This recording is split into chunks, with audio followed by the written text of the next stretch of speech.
they know I'm the one guy doing it. So, Right. no one, people avoid you like the plague. Oh, I'm sure they see you coming. They lock the doors. Oh, turn around and walk away. Like, you're not coming for me, are you?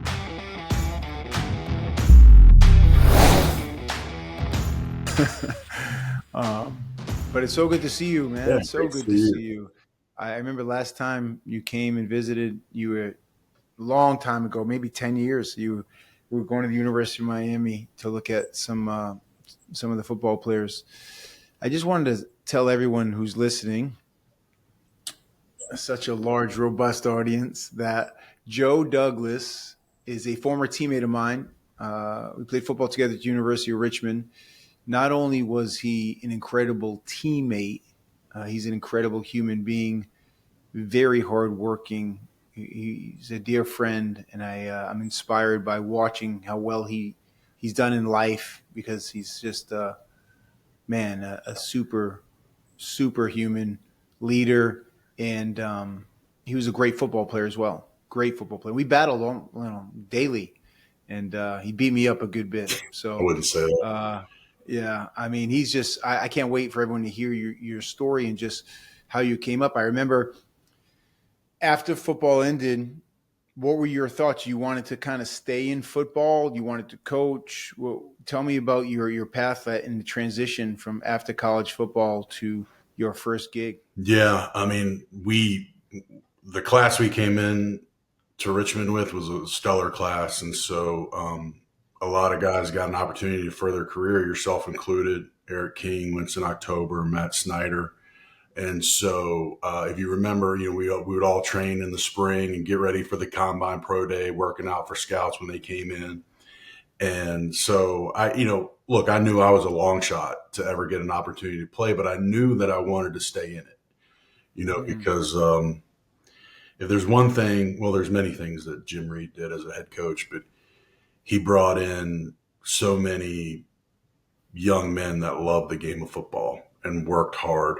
And so it's funny because we've all, in different ways, stayed in touch with the sport one way, shape, or form. And so I knew I wanted to stay involved, either coaching or personnel. And personnel for me was always intriguing because I love the behind the scenes aspect of it. And Mm-hmm. you're not really out front like the head coach is. You're not really out front. Back then, at least, you weren't really out front. Yeah, yeah. You were behind the scenes, and I'm an O lineman, so you're used to kind of being behind the scenes, and your name and number is only called when you do something wrong. So I kind of like that behind the scenes aspect of team building. And so after talking with Coach Leonard and Coach Reed, a couple other people, they said, "Look, we're going to help you any way you can to get involved in this." And when you guys were working out for the scouts, if Eric King was doing drills, I'd jump in, try to help him. You and Winston and the Duke were doing their drills. And at the end of the workout, I'd hand my resume out, and just say, look, I'll pick players up. I'll get you coffee. I'll wash your cars, whatever you need to get done.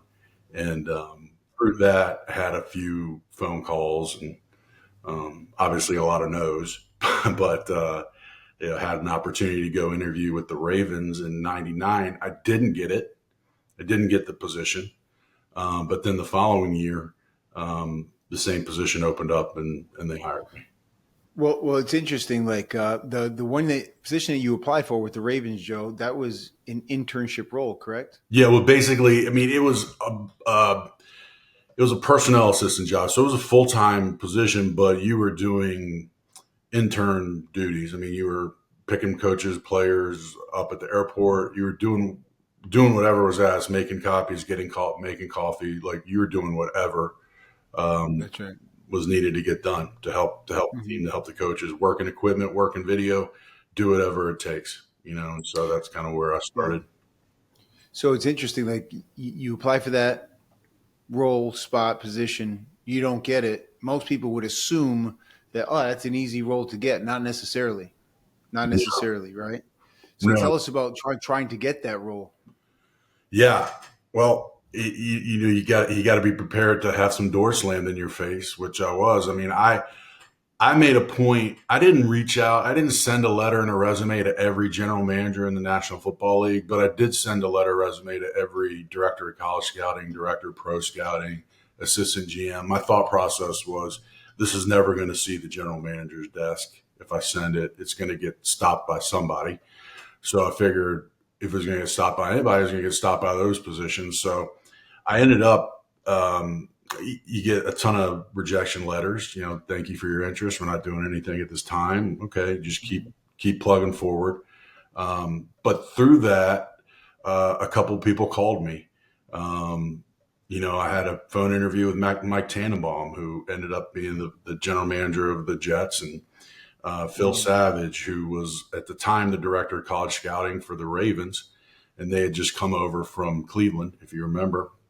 Yep. So I didn't really know much about the Ravens at all, except they used to be the Browns, and that's it, But that's kind of how I got my foot in the door, is just sending those letters, cold calling, smiling and dialing, and trying to make any connection you can make to get your foot in the door. And that's probably 90% of it is just getting your foot in the door.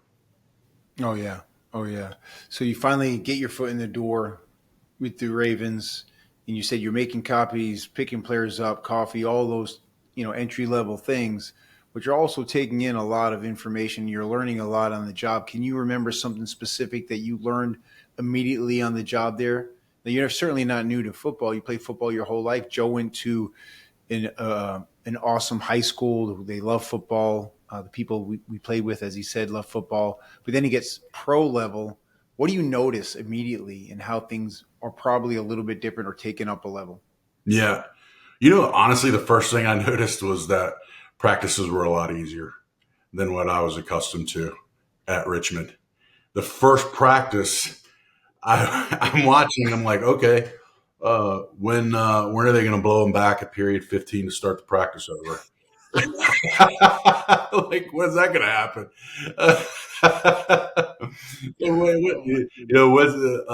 Is this it? Like, what's the blue thing? Where's the I was like, conditioning? Where's okay, the conditioning? yeah, no one has to run 120-yard sprints. Like, what's going on? Like, this is it? But no, but obviously you walk out there and you see guys like Jonathan Ogden, Ray Lewis, and some of the best of ever, like Rod Woodson, Jamal Lewis. You just see these freak show athletes. But yeah, my first impression was, man, these practices aren't that tough compared to how we came up. But yeah, it was great just being around it every day.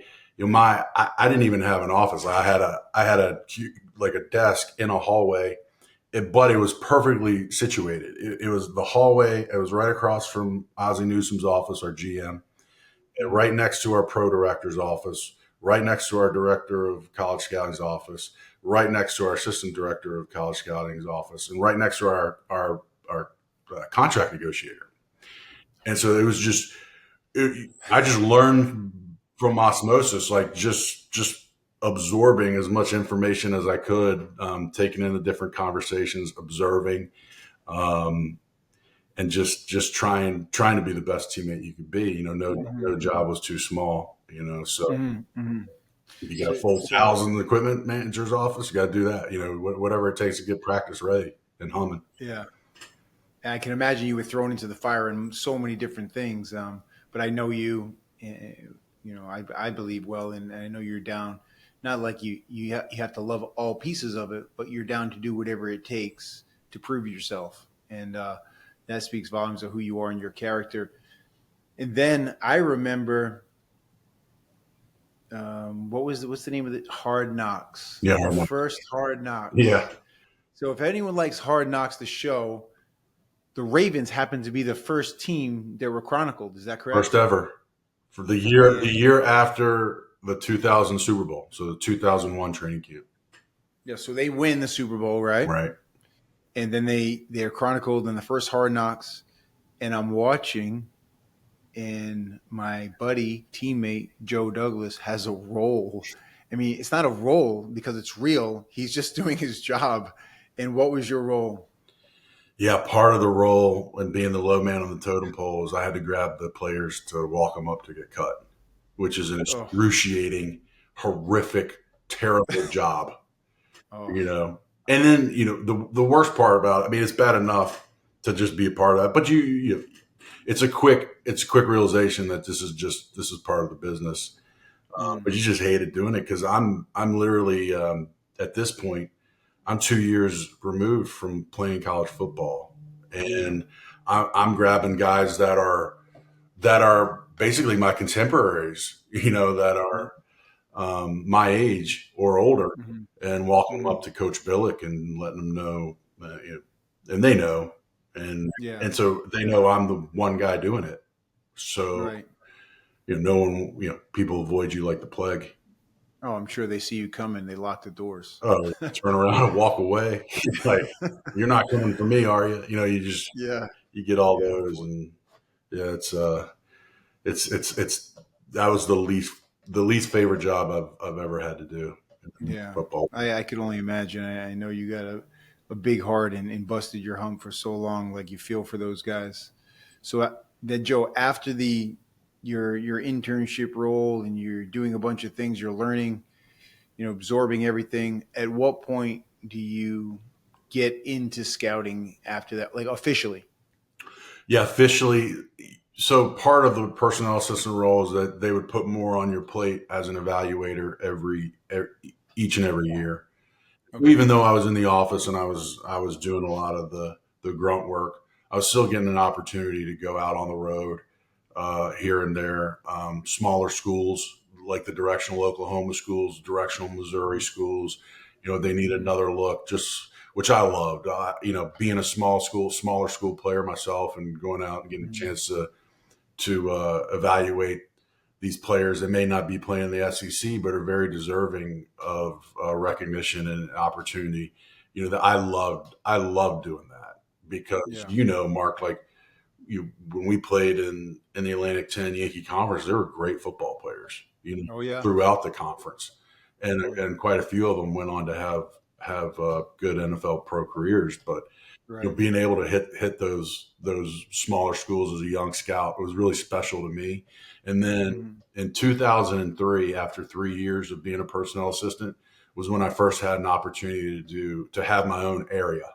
Because Okay. in most teams they split up their college scouting department not by position but by area, and so I had the Northeast. So it was kind of like it was really good grounds to cut your teeth as a young evaluator. So I started off having Maryland up to Maine. So you're Hmm. responsible for every school and every prospect in that area, which, as you know, it's a small area geographically, but it is a monstrous area in terms of the amount of schools. Oh man. There's schools Oh everywhere man. and every Oh level man. of ball. And so you Hmm. had to, we would call them ghosts. Like there would be ghosts that pop up.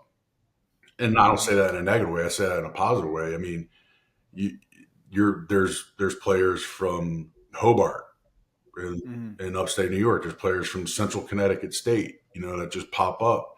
They just have whatever. They have great production. They have tremendous height, weight, speed. So you hear anything. I mean, you constantly got your ear to the ground, and trying to find anyone that has traits, that has what you're looking for, and Hmm. there's quite a few schools where there were players that had that. Right. And then Joe, you like, that it looks like a small area geographically, but it's super dense, as you said, and it's one of those things where a scout within the Jets organization, way back when, 20 plus years ago, when I had some time there, said you don't want to be the guy who misses someone. Like you don't want to be some guy like you had. He was in your area and you didn't give him a good look, and he comes back and he's got a great career in the NFL, and he was your area. Everyone's kind of they actually check in and say, "Hey, what happened with this guy?" Pull up the file, right? Absolutely. So Yeah. there's these scouting services that most teams belong to. Um, there's two of them really. One of them is called NFS, and one of them is called Blesto. And That's so right. these scouting services, it's usually the team assigns a young scout to do a specific area, and then they report back to the entire group of teams that are belong to the service. Well, the Ravens didn't. The Ravens weren't part of that. Either one, the Ravens or the Patriots at the time. I don't think the Patriots. I think that's still the case. And so we had to. We had to. We weren't getting updates from this service like other teams were. Like, oh, hey, this guy popped up at Montclair State. You need to check him out. Like, no, we had to figure that stuff out on our own. So it made it just sharpened your senses a little bit more. Yeah, yeah, I'm sure. And you're covering all this ground. You're traveling all these schools, Joe. I remember one time you told me you love your job, you're passionate about it, it's incredible, you're learning so much. You are a football guy through and through. But then you told me, do you know how many days I've been home this year? And I remember you told me, and my heart sank. And I was thinking, that's got to be super hard. You don't exactly get to spend a ton of time with the family, and you have an amazing family, an amazing wife, and awesome kids. That's got to be hard for you. What was that like being on the road? You're away from your fam, but you know you're doing incredible work and you're doing something you love. Yeah, I mean, it's difficult. I'm blessed to have a tremendous partner in my wife Shannon, who's amazing. But I mean, it was hard on her, hard on our kids when we were young, when they were young, I should say, because like I told you, when I was at my peak traveling, I mean, it was upwards of 190 days a year you were gone, including fall and spring. So, you try to make the most of the time you have when you get back home. You're trying to, of course, you got things you got to get done for work. You're trying to take a breath from the road, but also you just got to pour into the family. But honestly, none of this would have worked if it hadn't been for her and how strong she is. Right.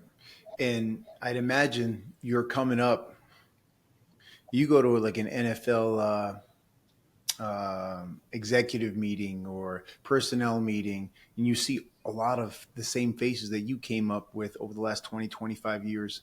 But a lot of guys, I'd imagine a lot of guys couldn't see that through, and people kind of fell off and they just disappeared because they want to get in something else because it's hard. Do you see a lot of people kind of drip off? Yeah, you saw that. But then you've also seen guys that have stuck through it. But yeah, there's opportunity. There's a fork in the road for everybody, I'm sure, in this business where it's okay. It's things aren't working out for me. That inner voice starts creeping in. That negative inner voice starts creeping in, and I'm sure it happens to everybody. Like, this isn't happening fast enough. Right. Am I ever going to get the opportunity? Am I ever going to reach the goals that I want to reach? It's just, there's an impatience that comes in. And so it's really training your mind to push through this. And that's kind of where Richmond comes into such play for me on a daily basis, is that I literally would wake up every morning and say, I played 4 years of football for Jim Reed. I can do everything's easy after that. Like, I can do anything. So like you just kind of train your mind to, grind through the negative voices, and no, you just stay the course. Everything's good. So, but yeah, it can easily happen, and you do see guys that kind of drift off or leave the business or go on another path. Yeah. I can't tell you how many of our teammates I've spoken to, and they all say the same thing. I'll go back real quick. The fact that you said the first thing I noticed was the way they practiced and how it looked easier. My first NFL practice, the entire defense did high knees through 3 bags one time. And I was thinking, we both know what Joe Cullen's remember the bags being this close together? Yeah. Stay off the bags. I was thinking, I'm going to have to work out twice a day just to stay in shape for this. That was the first thing. The second thing is, you were working, trying to stay focused and keep your eye on the prize, and you did that. How long were you with the Ravens in a scout? You were a scout, then personnel. Talk to us about that line. Then you went to your next team and the opportunity. Yeah, started in Baltimore in 2000. I was a low man on the totem pole personnel assistant, but it was the best 3 years of experience you could ever have for 3 years. And then really, like I said, 2003 to 2015 was when I was strictly scouting. And so like I started, like I said earlier, from Maryland to Maine. And then each year I had another state added. So it ended up being Miami to Maine at some point in like 2010, I want to say, which was cool. But then went to be the Southeast area scout. So my area changed a little bit. Then I was named national scout. And so really I was with the Ravens from 2000 to 2015. An opportunity came up with the Bears to be the director of college scouting. And so that was a difficult decision to leave the Ravens because that was home for 15 years. It was a tremendous opportunity. So we moved out to Lake Forest and started working for the Bears, and that was a great experience working with Coach Fox and Ryan Pace and Josh Lucas, and just there's a lot of so many good people, Champ Kelly, so many good people that I had a chance to work with and treated me like family for the year I was there. And then I had another unique opportunity to go to Philadelphia to work with Howie Roseman and the Eagles. And that was a tremendous opportunity to really be the vice president of player personnel and kind of run the personnel department pro and college scouting. So had an opportunity to do that for really 2016 to 2019. And then had an opportunity to go to the Jets in 2019 as a general manager. So if the people that are listening, Joe's with the Ravens 3 years, basically doing stuff that most people probably don't want to do just to get an opportunity to be in scouting, and then all in probably 19, 20 years, and he becomes a GM of a NFL team. 20 years. It's not, like Joe said before, it's not happening fast enough. The people that come up in scouting player personnel and understand how things work, not only are they evaluating people on the field, but they have to rub elbows and work in a cohesive way with everyone in the organization. So there's a lot of things that have to work there as well. I mean, you have to have a high IQ, you have to have a high EQ, and you have to really understand the inner workings of the organization. How important are the relationships to someone like yourself coming up in the organization in every department? As you said, your desk was here. You had all the key players to get things done right next to you. How key were those relationships? I think every business is a relationship business, and football is a huge relationship business. And so, I mean, it's multidimensional. I mean, it's not only the relationships within the office and being able to be a good teammate and work together with your teammates in the office, but then when you go out on the road, you are an extension of your team. You are representing the Baltimore Ravens, the Chicago Bears, whichever team you're working with. You are a representative of that team walking into Ohio State, Penn State, Syracuse, wherever. And so you are trying to build relationships there to get the best information you can get on the group of players you're there to scout, because it's very easy for a coach or an executive to throw on the tape and say, yes, this player is good. No, this player is not going to help us.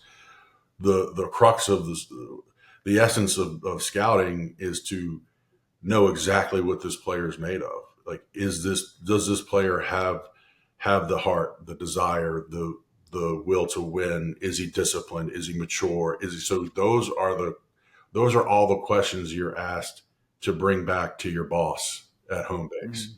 But to do that, you have to have good relationships around the college football world.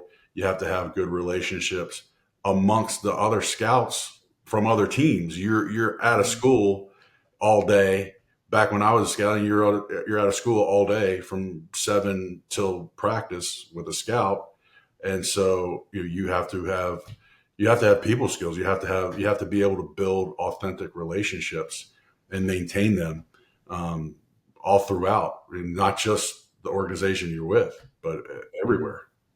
Mm-hmm. So it's everything. Yeah. Key relationships, and have to make sure that you retain those relationships in the most positive way, in a genuine way. But you said something that triggered a thought here, Joe. What you're looking for in the athletes that you're scouting. We just got through a draft, and there was an athlete who will remain nameless who wasn't chosen. And I'm just, I get to assume, how key is it to look at those character things? We always say, hey, if the guy's a great player, we could care less about the character. I don't necessarily believe that's true, but you were in it. You said the character is huge. How do you figure those things out? You're asking the college coaches, you're asking teammates. I guess what lengths do you go to get the answers to those questions from multiple sources? You go to whatever lengths it takes. I mean, you got to go back. If you need to talk to high school counselors, if you need to talk to high school coaches, if you need to, you're going. If you have questions, like Ozzie would say this all the time. Ozzie Newsome, our Hall of Fame general manager, Hall of Fame tight end. Mm-hmm. No surprises. There's no surprises when we bring a player in. Wow. That's your job. Yeah. That's our job, is to go in and know this player like the back of our hand. And so, I mean, I remember running back that played at Virginia, had to transfer to Marshall, got in some trouble. There were some questions about some things he did in high school. And as a kid, like you're going as far back as you have with the junior high school coaches you're reaching out to anyone. I mean, you have to really almost be a private investigator. Not that we're professional private investigators, but you almost you pick up the phone, you drive to a young man's town, get to know the people in his life. You have to answer every question. That's scouting. So Joe, I remember when I was coming out. Do you remember Marc Duffner? Yeah, I do. Coach, he was the head coach in Maryland. Yeah, head coach, national coach of the year for Holy Cross. Yeah. And had battles with Coach Reed. They're actually great friends. And I remember Duff. They didn't have a scouting department at the time. At Cincinnati, right? Yeah, and he was responsible for every linebacker in the United States of America. Yeah, and I was thinking, he spent the entire day with me, and I remember being so paranoid about how I was being evaluated. Is he paying attention to yes sir, no sir, manners, how I hold the door, how fast I get from one drill to the other drill? He was, by the way, he had a rocket for an arm, and he was launching balls at my head, and I was trying to catch those things. I didn't do a very good job, but when you're spending time with a player, I know you're super conscious of every mannerism. You ever just spend time with a player, you're like, man, this is going to be bad. This is going to be bad. Like this guy, I mean, obviously, I'm not asking you to name names, but you pick up on everything, right? What little of the smallest things are you picking up on? Picking up on everything. I mean, is this person looking me in the eye when I'm talking to him? Is he taking notes when I'm talking to him? Like we would, if you go to school and the coach say, "Hey, you want to meet the young man?" Of course, I want to meet the young man. And I want him to come in. And sometimes they want to watch tape with you. Sometimes they don't. You try to get a feel. You try to get a really good first impression on how locked in is this kid. Is this kid aloof? Is this young man just disinterested? Is he acting like he doesn't even want to be there? How mature is he? How does he get it? Like when it's almost an all encompassing thing, but you can kind of tell how a young man's wired within the first 5 minutes of meeting him. And just how alert and responsive and how dialed in he is to the conversation. Of course, everyone has bad days. Everyone, He might be going through something really difficult, but Right. that's why you try to have you try to have multiple exposures to these young men, and that's what's good about the process is you go to a school, you might get an opportunity to meet him at a school. He's going to most likely this player is going to be at an all-star game of some kind, the combine, the pro days, Zoom calls, visits. So you have multiple opportunities to get in front of these players to have these type of conversations like we're having now almost. Okay. Understood. And through all your time, I think two separate questions, Joe. The first one, who was the player, and it's complimentary, who was the player that you remember interviewing him, spending time with him, you were like, wow, this kid is locked in, dialed in, this kid is a stud, not only performing, but maturity, leadership. I mean, you were like, wow. I mean, that doesn't happen that often where they have all these things and a great bucket of goods in every category. Do you remember who that was? Yeah, Or a couple of them? it was so when I at the combine, my first couple of years as a personnel assistant, I was in charge of the interview room. So that means all the snacks had to be in place, all the waters, everything had to be situated the right way. Camera had to be situated the right way. Everything was good. And part of that, I was able to sit in and observe every single interview that came through. So when I was an area scout, I didn't sit in on every interview. It was you just sat in on the interviews that were the guys that you did in your area. So that's why the first 3 years were so cool for me because I got to sit in on every single interview. And I'll never forget. It was my last year as a personnel assistant, right before I started as an area scout. We interviewed Anquan Boldin and wide receiver, Florida State. Mm-hmm. And I just remember just the intensity, his intensity, how dialed in he was. You can, I feel like you can get a pretty good sense for someone's mental toughness within the 15 minutes and just kind of their life story and them describing how they prepare, how they, defining them as a competitor. I just remember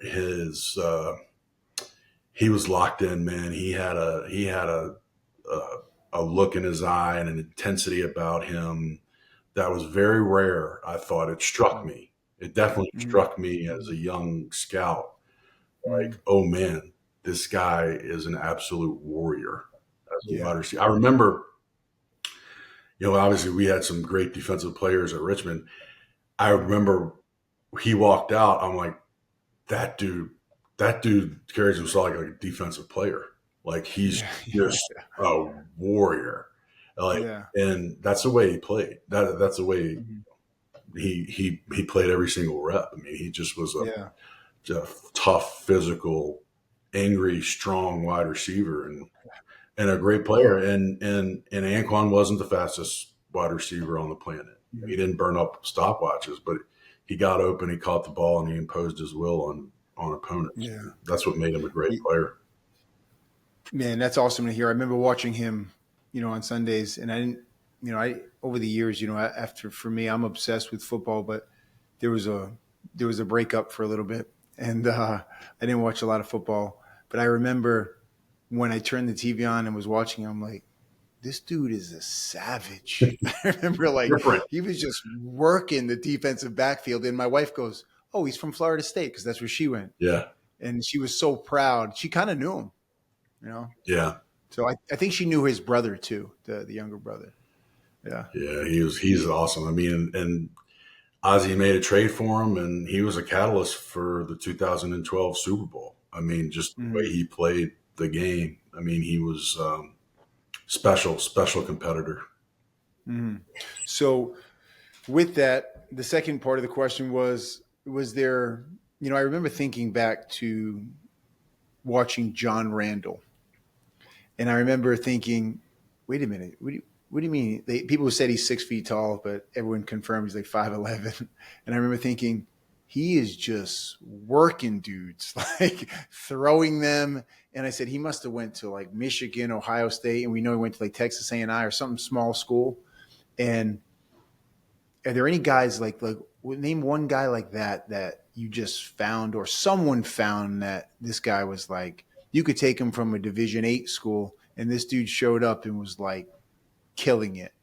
Yeah, I mean, well, it wasn't a small school, but he was a very small player, and that it took some while. It took a little while to get belief in him, but that guy was Aaron Donald. Just going to Pitt and Oh watching yeah, him, and yeah, you stand next to Aaron, and he's yoked. I mean, he's shredded. He doesn't have any body fat, but he's not 6'5", 330 yeah. pounds. He's not built like Albert Hainsworth.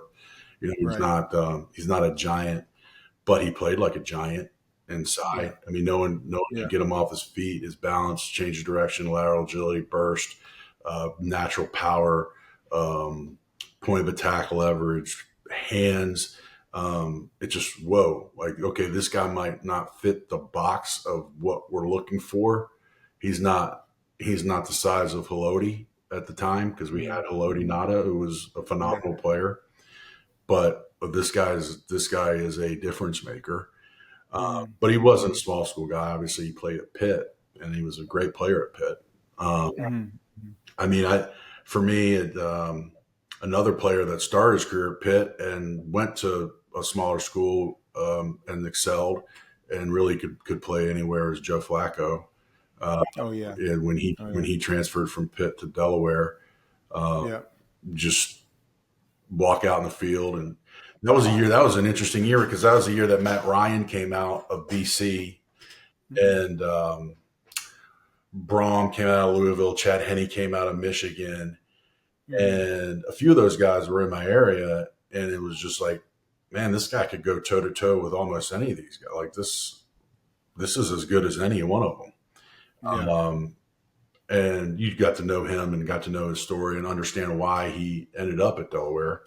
It made you respect him even more. And that was a school, like, he probably had no business being at Delaware at the end of the day, from a yeah, talent yeah, standpoint. But he felt that he wasn't he felt like the coach lied to him, basically, in terms of yeah, competition. So, being the man that he is, he couldn't stay there. So yeah, he decided to make the move and had to sit out a year. He sat out a year. Back then, the transfer rules, you had to sit out. So he sat out and did his thing for his last couple of years. But it's always, it's such a gratifying thing when you go to a smaller school and there's a player you like, and whether he ends up on your team or not, he goes on to do great things. It just gives you a great feeling. mm, Being playing at a smaller school and watching a guy do that, and mm, mm. it's always a great thing. Oh yeah, yeah, absolutely. It's got to warm your heart. I do remember asking you, hey, just out of curiosity, one player that's going to be a really great player that not a lot of people know, and you said Aaron Donald. Yeah, You said there's a dude, Aaron Donald, who's not necessarily, he's not that big, but man, he can play. he can And I play. was like, yeah, man, that's very interesting. And then when he went to the Rams, I have a good buddy, my friend Max, who loves the Rams, and he said, Aaron Donald, I hope he's going to be a good player. I said, my buddy said he's going to be an incredible player. Turns out, a legendary defensive lineman who was just whooping people for a decade. So, Hall of man, Famer. yeah, unbelievable, unbelievable. So then you transition, Joe, from scouting to player personnel. What are the differences? Like scouting, you're on the road, you're evaluating. Player personnel, you're still evaluating within the league as well, I think. But let's educate our listeners and what your responsibilities become when you're head of player personnel. Yeah, I think when I made the move from Chicago to Philadelphia, you're starting to get that step closer to the general manager role, and so you're back to being in the office a significant amount of time. You're making sure that the pro scouting department's operating at a smooth level. You're making sure that the college scouting department, you're now working more closely with analytics and communicating with them and getting their input. And really the general managers getting analytics input and trying to blend it all together, have it all come together to form a cohesive personnel department. So I was off the road a little bit more, and and but back in the office and working with the coaching staff and the general manager on a closer basis, daily basis, and really at, at this point, you really seeing. I mean, because my office was right next to Howie's, and you're Mm-hmm. really seeing all of the things that come in and out, all the problems, all the issues that come in and out of the general manager's office day in and Mm-hmm. day Mm-hmm. out. And you Yeah. quickly realize that, oh, this job's really not what the general manager is doing really isn't scouting. I mean, you're doing that a very small percentage of the time. Mm-hmm. Now you're primarily putting out fires and problem solving and Mm-hmm. making sure that relationships are strong and being able to be decisive. And so you're really that was really my first exposure to saying, oh, okay, this what I want to do, ultimately my goal, this isn't really what's got me to this point. it's Mm-hmm. really it's really putting on your problem solving hat and your Yeah. communication hat and trying to bring people together and put out fires. So like it, that those 3 years really opened my eyes to a new way of thinking in terms of what's going to be asked of you as you progress. Right. And as you said, people have no idea. They think, the general manager's role, it's really not that big of a role. They don't really, they're not doing A, B, and C. People have no idea the amount of conversations and the weight and the burden on their shoulders and what they have to manage that no one else sees. And by the way, no one else can be privy to that information. There's another notch to it, I think, correct me if I'm wrong, Joe, that has to remain top secret or quiet because they don't want everyone to know the organization's business, right? Yeah, I mean, obviously there's some conversations that have to remain just between you and that person, whether it's the head coach, whether it's the owner, Mm-hmm. whether it's a security issue amongst the team that you have to keep quiet for a certain amount of Mm-hmm. time. So I Mm-hmm. mean, you're dealing with everything. I mean, you're in charge of football, the entire football operations. Um, you're in charge of equipment, training, player engagement, security, Mm-hmm. video, grounds. I mean, there's just so many things on your plate, and you really have to have people that you trust to get the job done for you. And Yep. but that also entails a lot of communication, and a lot of problem solving. Yeah. It's interesting. In our business, we say, make sure you over communicate. When people believe they're over communicating, they're actually just baseline communicating. It's like you just need to communicate that and make sure that they know when they're ahead of it. Don't communicate it after the action's done. Say, hey, this will be happening when. And if you communicate that, you get ahead of it, and most people understand what's going to happen, and we all feel better about it, and we're all on the same page. But with that, Joe, you also have to work hand in hand as a GM. You move on, you have an awesome opportunity with the Jets. You have to work hand in hand, not even specific to the Jets role, but you have to work closely with the head coach. Like you and the head coach are like, you have to be thick as thieves for it to work. That's just life, right? That's Yeah, that's that's the role. So that relationship is where how much time do you spend with the head coach? you spend a lot of time on a daily basis. I mean, you're Yeah. trying to, especially in season, the coach has so much on his plate, so you don't want to overwhelm him with information, but you're trying to set up different points in the day just to go over things that need to be discussed and any situations, any fires that need to be put out, anything that we can get out in front of. So that's a relationship that has to be strong. It has to be Mm. strong. I think head coach GM, head coach owner, head coach quarterback. Um, those have to be strong relationships in a successful Mm-hmm. organization. And the key element of that is the head coach. Obviously, he's the one that's Mm-hmm. involved in all three of those relationships. So um, you know, constant communication, it's important. And you don't. Again, I try not to smother smother the head coach and just constantly be in his office. You try to find the right time. Mm-hmm. It's more of an art than a science. You had built-in Mm-hmm. times, but also, okay, if there is something that needs to be addressed right away, okay, we got to talk about this now. We got to talk about this Mm-hmm. ASAP because it's an issue Right. that needs to be addressed. So, yeah, I think that's a relationship that's so important and constantly evolving and changing in certain ways, but it's definitely extremely important. Mm-hmm. Mm-hmm. And I remember one time Parcells said this way back. I know you're going to recall this immediately when I say it. He said, I have to be the head coach and the head of personnel or the GM, call it what you will, because he said, if I have to cook the dinner, if you want me to cook the meal, I have to be responsible to buy the groceries. I want to buy my own groceries. Now, that's not necessarily the case with a lot of teams, but you guys are on the same page anyway, because you don't want the head coach unhappy. You don't want yourself unhappy. How much does a coach, how much of a role, I know all teams may be different, and I want to hear about that. How much does a coach weigh in on, draft picks, through the entire draft and who he wants on the team? Yeah, the coaches play a huge role.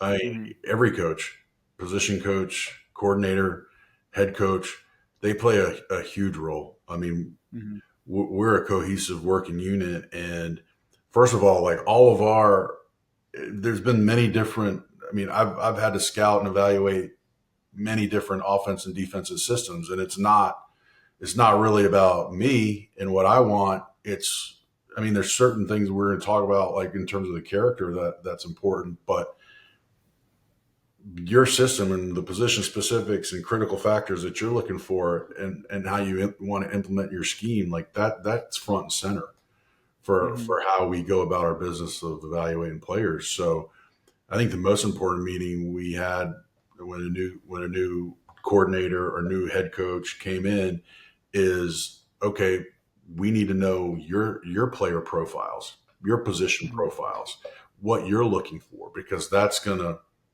set the roadmap for us to try to get you exactly what you need to kind of make sure you're getting the groceries you need, like Coach Yeah. Parcells used to say. Yeah. So that's like step one. Like we've got to know exactly what is perfect for you, Mm-hmm. and then Yeah. it's our scouts' job to not only know the person, but make sure that this player can fit within your scheme, offense, defense, Mm-hmm. special teams, and Mm-hmm. then you're going to have a strong say in terms of you're going to present your top list of guys for the draft, and we're going to iron out any differences that we have as a staff between personnel and coaching. We're going to talk this through. Um, Yeah. so we're gonna huddle up many times to get to the right solution for the team, and Mm-hmm. that's the bottom line. But yeah, this is the coaches have to be part of the process. They Yeah. have to be part of the process, or there's going to be such a divide. It could just create chaos.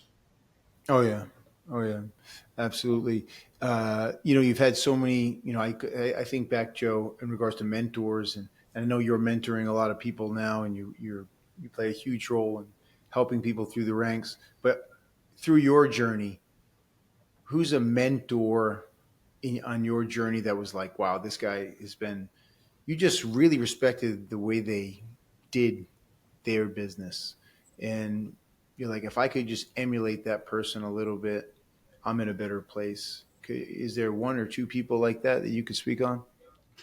Yeah, absolutely. I mean, being 15 years in Baltimore, I tried. I watched Ozzie Newsome every day, and I just watched how he handled adverse situations, how he handled maybe difficult contract negotiations with players, how he handled managing people, um, how he handled draft decisions.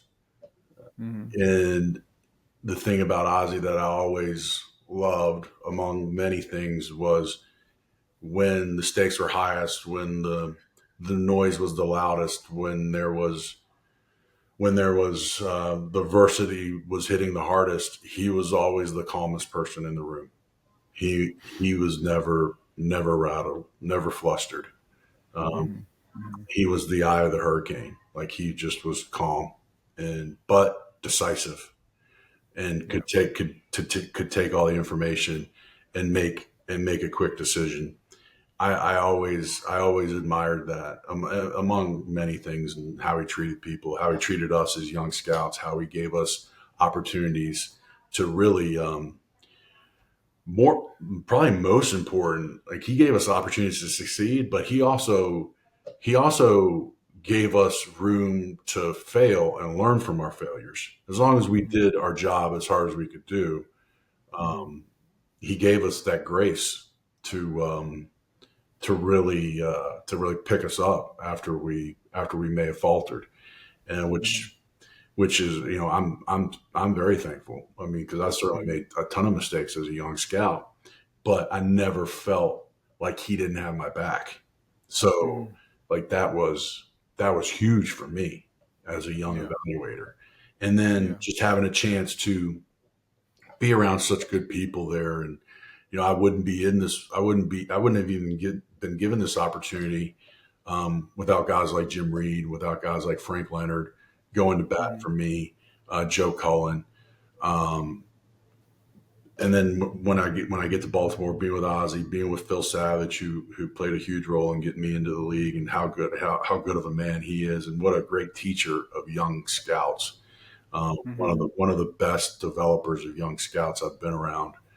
And then get an opportunity to work 3 years and kind of reprogram my way of thinking. Not totally reprogram it, but open me up to a different way of thinking in Philadelphia with Howie, Mhm. and how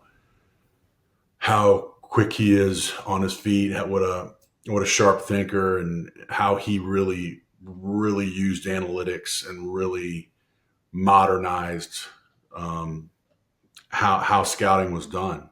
And Mhm. we're not just going to do things the old school way. We're going to open this up to the analytics side, and Mhm. obviously, I mean, three Super Bowls in the last 8 years, two Super Bowls the last 3 years. I mean, they've had a lot of success there. Yeah. There really is a Moneyball side to it, right? Absolutely, Yeah. absolutely. And Yeah. as a scout, you can go one of two ways. You can be very resentful, like that movie, like the movie, the old time scouts, Mhm. very resentful. No, my way. No, Yeah. no, we're going to do it the old school way. I need to see this guy. I need to, go through all the old school processes. Or you can open yourself up to kind of the way that things are evolving. And there has been a major evolution in evaluations through analytics. And so Mhm. I feel like I know the teams that have been consistently successful, they've incorporated analytics into a large role within their evaluations. Yeah. It's like if it's on paper and the data's not going to be wrong. If it's on paper that they're that productive, they're that productive. Like I don't know what to tell you. And Yeah, when comparing the competition, it says it right there.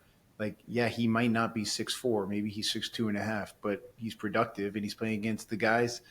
Someone said the other night, like, if I'm a linebacker or a defensive end and I have a great game and I have 5 sacks in college, well, I'm not going to be playing against the guy that I had 5 sacks on. I'm going to be playing against the guy that I'm trying to get one, and he probably didn't allow a sack. I'm going to be playing against that guy every game. So on paper, if he's playing against people from Michigan and he's very productive, the chances are he's going to be playing against those types of guys in the NFL at the next level. So absolutely. you can't really argue that. And is there a lot of pushback on the analytical side? Probably 10 years ago, 10 plus Yeah. years ago, there was a lot more pushback. Now it's been incorporated, and it's had results. There's been Mm-hmm. results, and I think where the resentfulness came in is that there were probably certain scouts that thought, oh, analytics is just gonna every decision is gonna be based off analytics. Well, no, I think the smart teams blend. There's a good blend to it. And I had a colleague once who described it this way: like, analytics is not going to put the dart in the bullseye, but it's going to get you a couple steps closer on the throw. Like it's going to get you a little closer to the bullseye. So I think the smart teams, there's a good blend of the old school scouting with the analytics. Okay. And you mentioned before that's very helpful, and you can kind of feel how it's evolving and rapidly. By the way, rapidly. Um, who would the scout be in the NFL that legendary? Legendary scout still in the game, and this guy is like, wow, he is sharp as a tack and he knows his stuff inside out and backwards. Is there a scout, or is it because their person's so good then he moved on to personnel? But is there of both? Because you've mentioned Howie and you've mentioned how legendary Ozzie and Howie and all those guys, but is there anyone else that's coming to mind that is in that elite bucket? Yeah, I mean, there's a lot of elite scouts. There's elite. I mean, I think of when I think of guys who've had sustained success, they've done things the right way, super sharp, treat people the right way. I always think of John Schneider, GM for the Mm-hmm. Seattle Seahawks. Mm-hmm. He's just one of the best to ever do it. I mean, he's just his level of consistency. They win every year. He drafts well every year. He makes good decisions.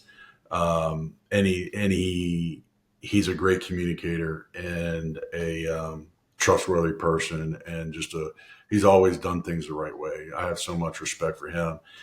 I mean, I was fortunate to be on the road with some legendary scouts that Mm-hmm. are unfortunately no longer with us. Guys like Co. Bricado of the Tennessee Titans. I mean, he created the three cone drill that every team uses. I mean, a That's awesome. legendary scout. Yeah. We had one on our staff in Baltimore that came over from the Cowboys back in the Tom Landry days. His name was Ron Marcinak. One of the he's a I legend. remember him. Coach I Marcinak. remember.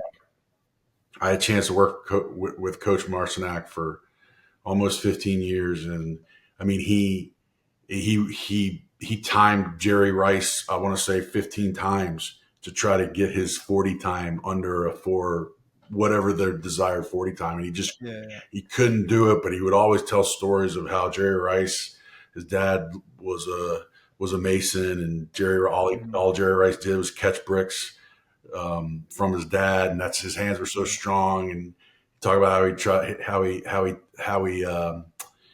he he marked out a 40 in a hotel hallway to try to get Jerry Rice to run a 4.4. And he just loved him so much, and the Cowboys Yeah. were 100% going to take him, and then the 49ers jumped up in front of them, and the rest is history. Oh, that's But great. That's just great. just legendary scouts. Hmm. So that just getting a chance to be a fly on the wall with some of those scouts when you're a young scout, and you just shut up and listen. You just because you're going to Yeah. hear some great stories, and yeah, just some unbelievable experiences, and you're gonna learn how they're gonna pass down how you treat little nuggets of how you treat people. Coach Marsack, you never walk into school empty handed. Hmm. You always have a gift. You always have something for the secretary. You always have something for the pro liaison. You Oh, wow. you dress Wow. presentable. You're an extension of your team. You're representing your team. So, like being a young scout around some of those legends in scouting was just it was really special. That is great. That is great. A lot of awesome tidbits there. Um, I know obviously speed kills and speed is everything. It's everything. Talk a little bit about how much weight goes into the 40-yard dash time and why. It's like the gold standard of all the tests. Would that be correct? I If I'm think wrong, please tell I me I'm wrong. think Please tell me I'm wrong. Yeah. this is where we're evolving. Okay. I think I believe the 40-yard dash was for the longest time. You're right, the gold Hmm. standard Hmm. in an evaluation of speed. Um, combine that with the vertical and the broad to really get a sense of the player's explosiveness in his lower body. But I think the GPS, I think we're evolving. I said this to a group of scouts. One day, people are going to look at a picture of all of us at the end of a 40-yard line with stopwatches in our hands and laugh and be like, I can't believe they used to do that. All stand behind each other and try to time a guy running across a yard line in chalk. Mm. I think it's just evolving so that the GPS, every player wears that GPS on his jersey now, and if it's good information, which I mean, that's going to keep evolving too. I mean, you're going to be able to look at, because for me, and we probably had this conversation, what you run in a t-shirt and short on a track might not be anywhere what you do on a football field with pads and helmets on. Oh, yeah. Your play speed is the most important thing. And I think that's where the GPS comes into play, because I think the GPS is now going to be the gold standard eventually, where you may never have to run 40. I've got a good GPS mile per hour on you, and we can take these times and we can pretty much map out exactly what you're going to do on a vertical, on a 3-cone, on a 40. We're going to know your 0 to 60. How fast does it take you to get to top speed? Like the GPS can get all those things. Whereas in the old days, it was, what are you at 10 yards? What are you at 20 yards? Now, what are you at 40 yards? But I think now it's going to evolve. It just has to. I think it just will. So that I think eventually the stopwatch will go away. Yeah. Can you just explain quickly, Joe, the GPS, like when did the GPS came out, like roughly, and just to the listeners who have no idea what you're talking about? So what happened? When did this start happen? I want to say it's been 10 years, at least 10 years. That's like the catapult system. The catapult system. And so teams put the sensors around the field, and then each jersey gets put a little like a domino almost. It's like a domino in your jersey, and the sensors around the field measure everything: how fast you're going, your miles per hour, your yardage, your load, how far you're running, your high speed yardage, low speed yardage, total yardage. So it's measuring everything, and I think we're still just scratching the surface on what this is going to turn into. But we had in our system, we had the 40 time, but we also had our analytics group would estimate a 40 time based off the play speed from the GPSs. And I valued that more than the 40 time. Yeah. Yeah. And conversely, and by the way, that catapult system, shout out to Catapult, but they also, that's a great way. I hate the phrase, but to know who needs to recover. If someone's covering 2,000 more yards every practice, something absurd, that person may need the download to auto-regulate, right? Yep, the load management. Those analytics and load management, those have been the biggest changes in the last 10 years. Yeah, absolutely.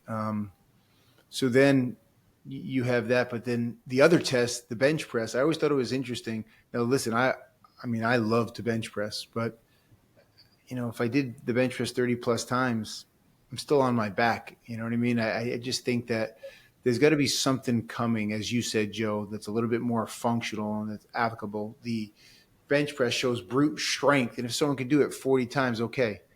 If a guy can do it 40, 30 times, he's pretty strong. Even 20 times for like a receiver, or 25 times. I just don't know how much correlates to on the field work. I guess that's my point. Yeah, I agree with you, Mark.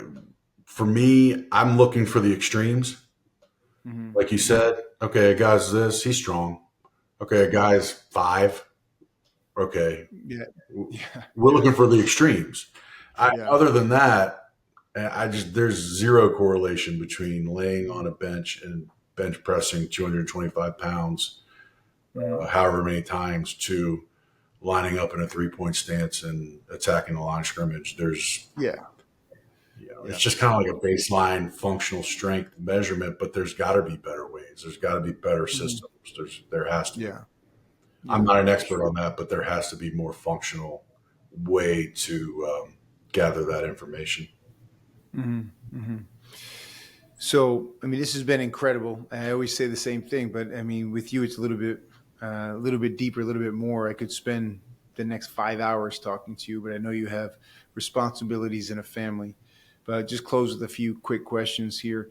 If someone wants to get their foot in the door, Joe, in the NFL, in anything. I mean, how are they going to do that if they're really? I know it's connections and knowing people just to get a look, but what do you suggest? How? I mean, hey, I want to get into the NFL. I want to be in scouting. I want to work for a team. I want to do something. How do I? What do I do? You look, I think if you're a student at a school, go to the school's pro day, Yeah. introduce yourself, talk to a scout, have your resume ready, Mhm. um, send emails, Yeah. blanket. Just you have to be aggressive, not psycho aggressive, but you have to be willing to get in front of people. I Mhm. mean, I think it's more than an email or a letter or a text. It's getting in front of somebody, whether Mhm. that's at the combine, whether that's at the Senior Bowl, whether that's at a school's pro day. Mhm. Um, get in front of somebody and let them see how passionate you are about pursuing this job. Um, Okay. that's that's gonna I think that's going to leave a mark. Yeah. And then if you don't have any experience in football, you need to find a way to get experience in football. Again, if you're a Yeah. student at a school, talk to the coaches. Try to be a GA. Try to be a student assistant. Try to do whatever you can, because everybody's looking for good help. Everybody's looking for somebody that's going to go above and beyond and do whatever it takes. Yeah. No role's too small. So Right. really, I mean, you have to prove that you're a go getter, that you know how to get things done, that Mhm. you need to have that kind of initiative. When you bring up when you say that, Joe, I think instantly think of like a Pete Sousa who I had on recently, and a Todd McShay. Those guys know the game extremely well. I mean, those guys they're in it. They know sports. They know the game, but you know how they started, just breaking down film at the college level for nothing. You know, people. I think people underestimate how important the early years are in building that foundation. Everyone says, you know, as you said before, it's not happening fast enough. It's not supposed to happen fast. Anything worthwhile takes time and is hard to get, hard to do, hard to arrive there. I mean, how important was the foundation for you? Like coming from Richmond, learning from those coaches, then learning from Ozzie. If we said, hey, you know what? Forget it. We're going to expedite this. We're going to move you forward 17 years and just give you this role. You're not equipped to do the role. I mean, there's no way you could survive. You're right. And so I can remember, I can, like I was saying earlier, those negative voices creep in and this isn't happening fast enough. And I look back now at 48 years old, and if I had been given those opportunities when my mind was saying they're not happening fast enough, I wasn't ready for that. I thought I Mm-hmm. was, but you can, if it's not happening fast enough, good. Learn, Mm-hmm. get more experience. If it's not happening fast enough, keep grinding. You know, Mm-hmm. you're going to break through at some point, and you're going to learn as you continue to gain more experience. And then when you do get that opportunity, you will be ready. And I think of you bring up Pete, you bring up Todd. I can remember getting back from practice to the apartments, and me and Matty D are going to go play some Madden football upstairs, and Todd's in the closet under the stairs grinding tape for Gary Horton That's right. at Scouts Inc. and he's just grinding tape. Yeah. We're getting ready for Rhode Island or Villanova, but now we got a little downtime, so we're gonna have fun. Todd's grinding, That's right. so it's just the grind, man. Mm. You just gotta program yourself to dive into the grind and love it, and Yeah. it's not always fun. You're not always gonna get what you want exactly when you want it, but Hmm. more often than not, it's going to work out if you just keep pushing. That's right. That's right. And keep showing up, as you said. Show up. Um, yeah, show up. People who get what they want are the ones who show up to get it all the time, right? Yep. So, Joe, you share stories. We talk. I share stories about football and how we came up, but I don't think people understand the level of professionalism. They think, okay, football players, they're warriors, they're tough guys. They're, at times people use the word Neanderthals. I'm like, these dudes are super educated. They're very intelligent. They're pro, and people don't understand that no one's late.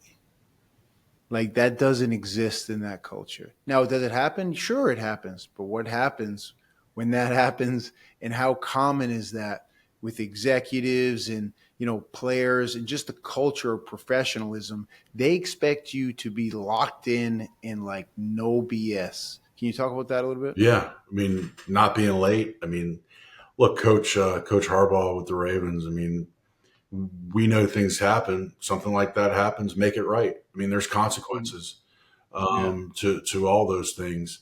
But really, I mean, being late. I don't know. I mean, I grew up with a father that was in the military, and it just was. It always was passed down to me that if you're late, it's just such a slap in the face to the person you were supposed to meet, because you're just completely disrespecting that person's time. Mm-hmm. Time is the most valuable commodity in the universe. Mm-hmm. So how could you ever do that to someone else? So that was always ingrained in me as a kid, that you're never late. I wasn't on spider time.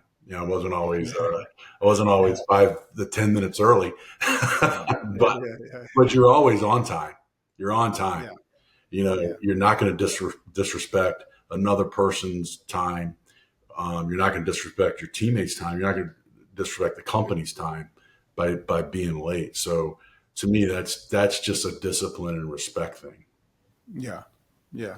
Love it. Love it.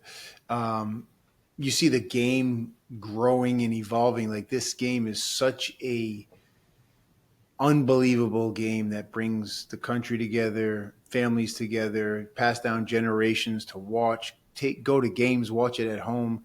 You see this game evolving in a special way. Are there any things that you see coming or collabing with the NFL in the future that you can speak on?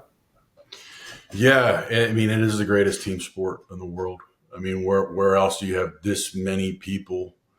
I mean, there's 22 players on the field, all working as one, to achieve a goal and a dream, and every different race, nationality. I think you've seen it recently, and I think it's only going to grow. Is that the international expansion of American football?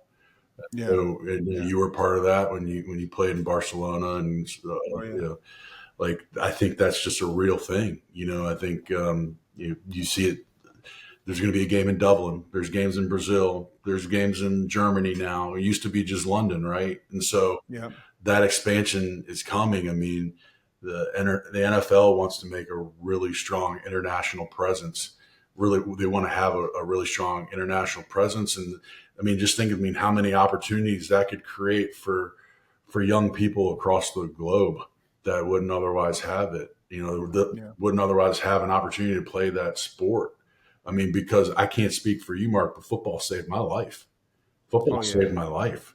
Oh yeah. One It's the hundred only percent. place, football field as a kid was the only place where I felt like I belonged. And Yeah. so how many Well. people on the planet this game could maybe do that for?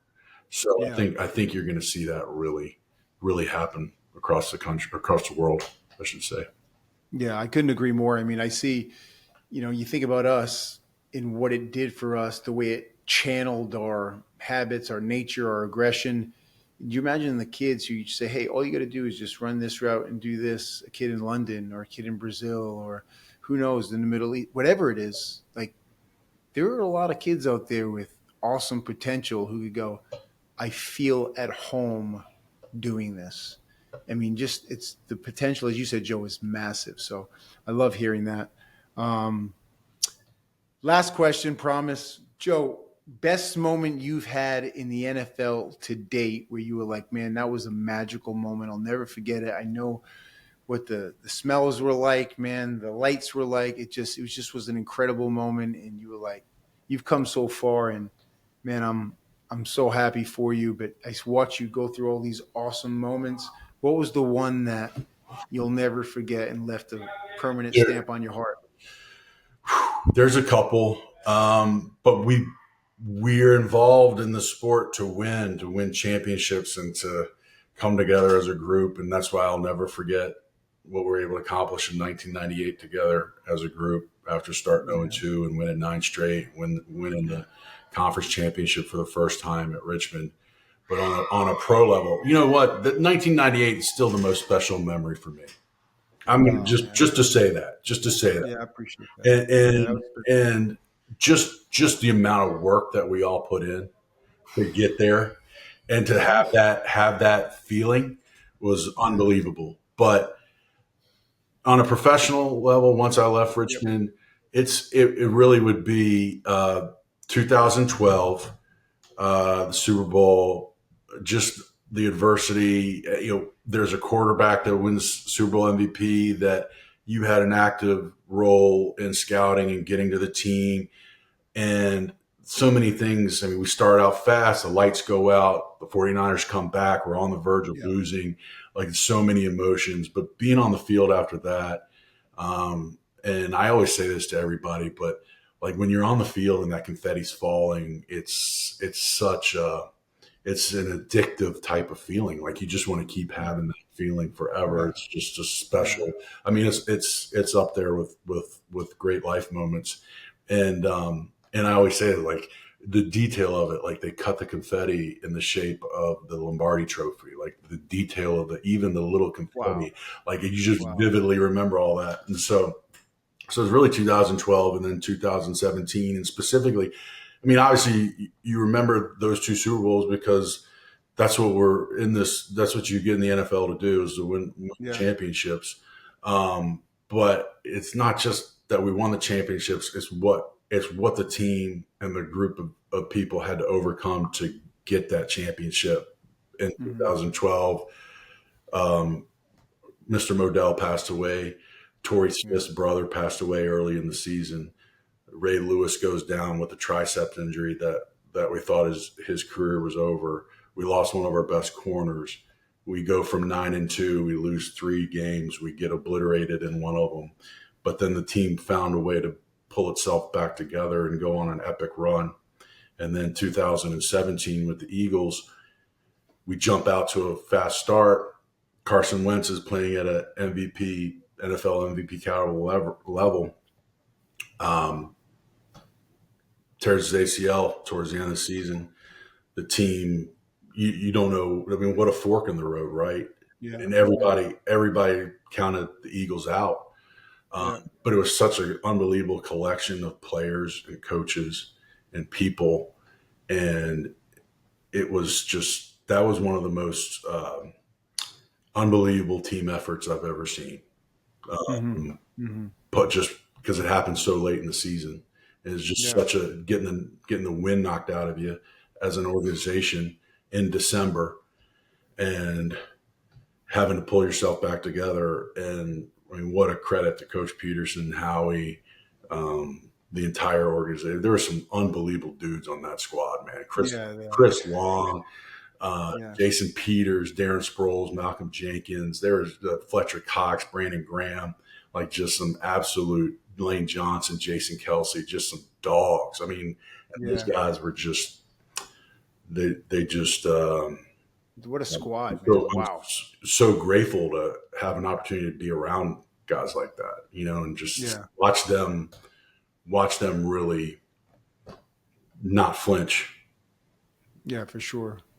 Man, this has been incredible, man. I can't thank you enough. I called Joe up and just to say hello, see how he was doing. And I said, hey, man, would you mind doing this? He said, let's go. And I couldn't believe he even wanted to do it because he's so above this nowadays. And I love that for him. And he doesn't have a lot of time for this because he's doing big things. And I know he's got big things coming. But Joe, man, I'm so proud of you. Love you like a brother. And man, keep crushing it, brother. Likewise, Keep man. crushing it. I love you like a brother, and Yeah. I've always got your back. So, Yeah. if Likewise, you ever man. need me to do Likewise. anything, I'm there for you. Likewise, man. Likewise. Joe, give my best to your family. Crush it, man. You're going to have an amazing year. I know it. Thanks, brother. Appreciate you, Marc. All right. All right. I'll give you a call. Okay. See ya.